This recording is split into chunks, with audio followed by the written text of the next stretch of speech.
Ich geh rein ins Bierzelt, da ist der Teufel los.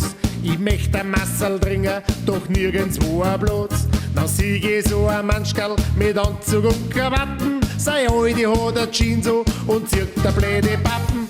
Schandi, du hast keine Lederhosen an. Schandi, du hast kein Dirndl dran. Schandzeig, wo ist euer Bier? Schleichzeig, da ist die Tier. Die Feinde Leiter neben Bettino kommt schon grennt. Die essen eher ne Gickel, gewiss nicht mit der Hand. Na saufen's nur ein Wasser, Champagner wird noch zahlt. Es dauert nimmer lang, bis der Watschenbaum umfällt. Schandi, du hast keine Lederhosen an. Schandi, du hast kein Dirndl dran. Schandzeig, wo ist euer Bier? Schleichzeig, da ist die Tür.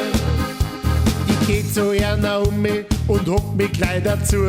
Die Frau, die schaut mich an mit ihren Steckelschuhe. Er frag ich nach sein Bier, er sagt, es schmeckt nicht gut. Ich sag zu ihm, hey Frenterl, ich glaub, dir brennt der Hut.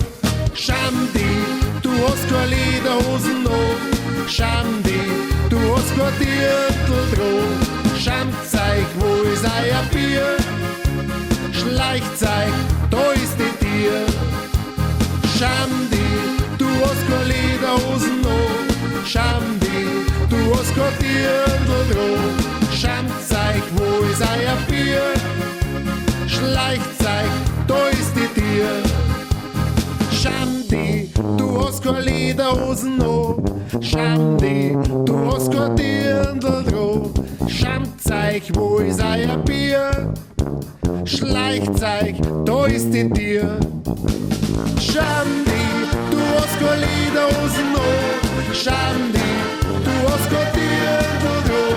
Schandzeig, wo ist euer Bier? Schleichzeig, da ist die Tier. Schandi, du hast keine Lederhosen an. Schandi,